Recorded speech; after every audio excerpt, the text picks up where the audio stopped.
Just interested if you have any response to some of the moves made this week by a few Republican governors to get rid of, protections that were in place for people, public benefits, also public health restrictions,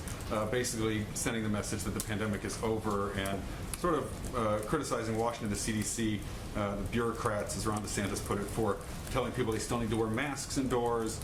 those sorts of things, saying that the vaccines have worked. How are you trying to thread that needle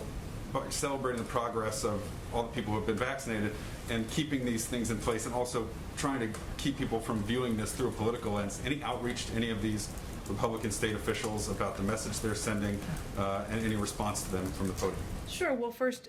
we not only do a regular governor's call every single week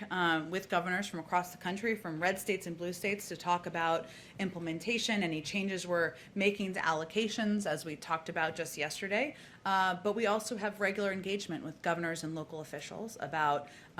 where the public health guidance is going, questions they have, and even sometimes challenges they have in their communities. Our position from the federal government continues to be that the public health guidelines are in place to keep people safe, not just governors and leaders of states, of course, but people in communities, families, kids, people who are in vulnerable populations, and that we'll continue to communicate that from the federal level, even as governors are pulling back